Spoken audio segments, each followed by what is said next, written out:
आज मैंने अपने घर का नंबर मिटाया है और गली के माथे पर लगा गली का नाम हटाया है और हर सड़क दिशा का नाम पोंछ दिया है। अगर आपको मुझे जरूर पाना है तो हर देश के, हर शहर की, हर गली का द्वार खटखटाओ। यह एक शाप है, यह एक वर है और जहां भी आजाद रूह की झलक पड़े समझना वह मेरा ही घर है। आजाद रूह की यह लेखिका शरीर की सीमा से बंधी न होती तो आज 103 बरस की होती। अमृता प्रीतम, वह नाम जो भाषा की दीवार लांघ कर साहित्य प्रेमी की जुबान पर है। एक कवित्री जिसका जीवन किसी उपन्यास का सहज मंचन जान पड़ता है और उसकी लेखनी से निकले शब्द विरह प्रेम की दरिया तैर कर सूफी होते जाते हैं। अमृता वह प्राप्ति है जिसे बस आंख मूंद कर महसूस किया जा सकता है। बिन पंख अनंत में उड़ता विहग, बिन पैर भाव भूमि नापता बटोही। अमृता ने अपनी जिंदगी में 2 लोगों से प्यार किया, जिनमें से एक थे साहिर और दूसरे इमरोज। कहते हैं ना कि हमारी जिंदगी में कब कौन कैसे आ जाता है हमें पता ही नहीं चलता। कुछ ऐसा ही हुआ अमृता के साथ। अमृता और साहिर की मुलाकात एक मुशायरे के दौरान प्रीतनगर में हुई। प्रीतनगर यानी प्यार की नगरी। साहिर उस वक्त बड़े आदर्शवादी लेखक थे तो वहीं अमृता बेहद दिलकश खूबसूरत लेखिका। पहली मुलाकात में ही अमृता साहिर को दिल दे बैठी। दोनों की मुलाकात ऐसी जिसकी यादों को अमृता ने जिंदगी भर संजो कर रखा।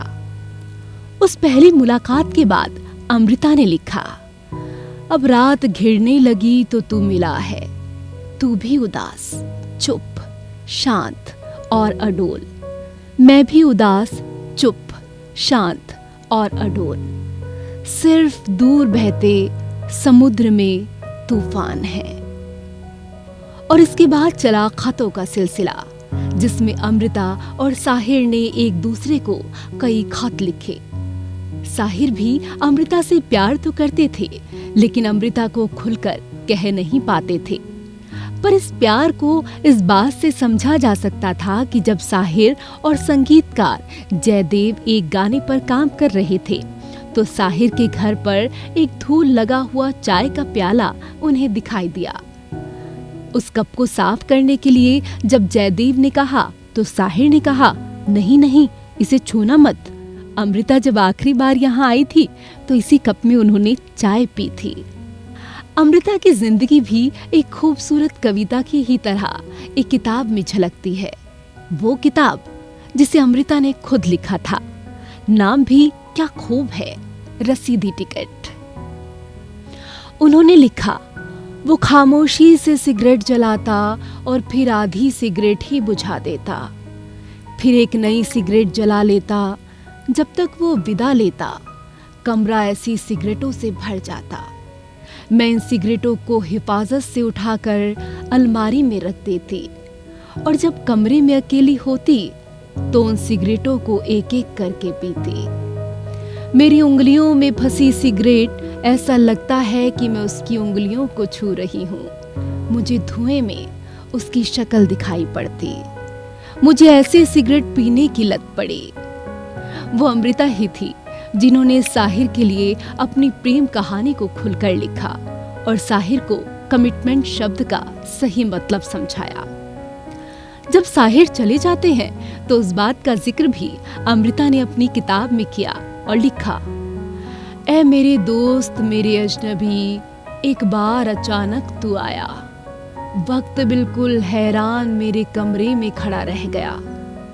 सांझ का सूरज अस्त होने को था पर ना हो सका और डूबने की किस्मत वो भूल सा गया।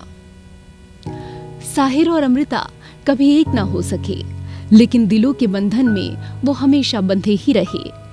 प्रीतम से नादान उम्र में हुए बेमेल विवाह को अमृता ने 1960 तक निभाया और जब घुटन बढ़ती चली गई तो अमृता ने पति का घर छोड़ दिया। समाज ने जो अमृता और प्रीतम का रिश्ता जोड़ा था, उस बंधन की बंदिशों को तोड़कर अमृता जरूर आजाद हो गई। कहते हैं ना कि हर कहानी में कुछ नया मोड़ आता है, और ऐसे ही उनकी कहानी में एक नया मोड़ आया।